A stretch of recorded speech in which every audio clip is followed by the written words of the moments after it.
दोस्तों नमस्कार। डिवाइन मोक्ष के सभी व्यूअर्स का मैं अभिनंदन करता हूं। आज का मेरा टॉपिक है, मैं doctor R C Sharma Desire university से आपकी सेवा के लिए उपस्थित हूं। सभी बच्चों में आजकल विदेशों में बसने की होड़ बहुत ज़्यादा लगी हुई है। हमारी कुंडली में क्या कॉम्बिनेशन होते हैं जिसको पीआर मिल सकती है। आप अपनी कुंडली का एनालिसिस करा के तभी विदेश के लिए अप्लाई करें, नहीं तो आप अपने पैसे का नुकसान कर सकते हो। इसलिए हमारे पास कुंडली का एनालिसिस करा के आप बहुत ईजिली जान सकते हो कि आप विदेश में आपको पीआर मिल सकती है या नहीं मिल सकती। यदि ज्योतिष का थोड़ा बहुत भी आपको ज्ञान होगा, ये सिंपल बातें मैं जो बताने लगा हूँ, इनके ऊपर ध्यान करके आप स्वयं भी अपनी कुंडली का एनालिसिस कर सकते हो। ये इसके लिए विदेश के लिए क्या होता है कि हमारी कुंडली में जो 9 प्लैनेट होते हैं, इनमें से कम 7 प्लैनेट हमारी मूवेबल राशियाँ और ड्यूल राशियों में पड़े होने चाहिए। मूवेबल राशि हमारी होती है 1, 4, 7, 10, ड्यूल राशियाँ होती हैं 3, 6, 9, 12। ये 9 में से 7 ग्रह यदि आपके इन राशियों में पड़े हैं तो विदेश बसने के लिए ये पहला सॉलिड नियम होता है।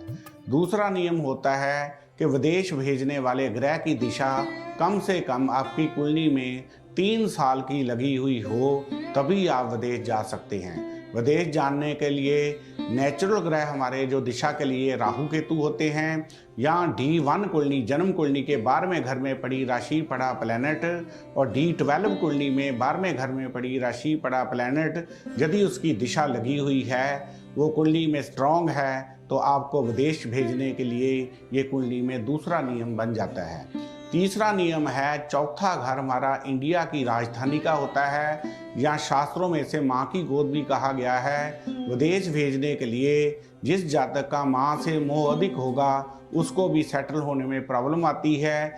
ये चौथे घर को हमारी एफ्लिक्शन होनी चाहिए। राहु केतु शनि द्वारा दृष्ट होगा हमारा चौथा घर। ये तीसरा नियम सॉलिड बन जाता है। चौथा नियम हमारा कुंडली में होता है कि तीसरा घर हमारा कुंडली में वो स्ट्रॉन्ग होना चाहिए। तीसरा घर हमारा बोल्डनेस का होता है। यदि आप में बोल्डनेस है तभी आप अकेले फॉरेन में रह सकते हो। यदि किसी जातक को चौथे घर की दिशा लगी हो तो विदेश के लिए अप्लाई करे।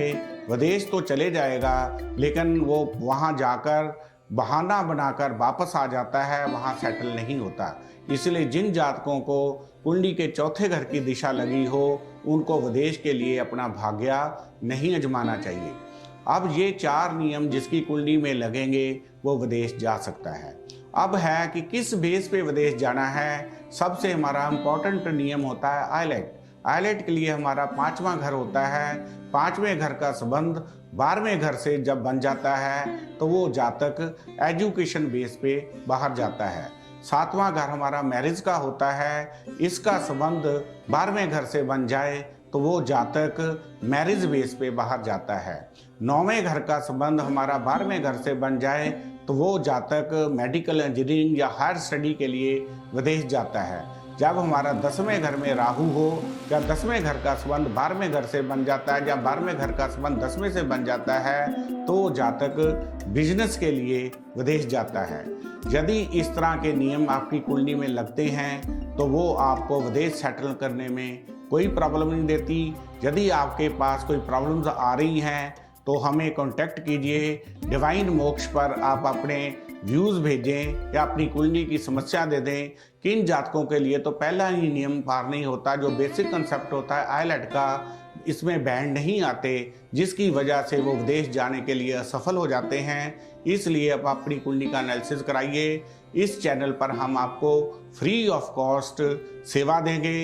यदि एक आदमी को भी हम विदेश में सेटल करके किसी गरीब आदमी का पैसा हम बचा सके तो हमारा पढ़ना हमारे लिए सार्थक होगा। यदि ये मेरी बातें आपको अच्छी लगे, हमारे चैनल को कांटेक्ट करके हमें सपोर्ट करें। धन्यवाद। Doctor R C Sharma, Desire university, Jalandhar.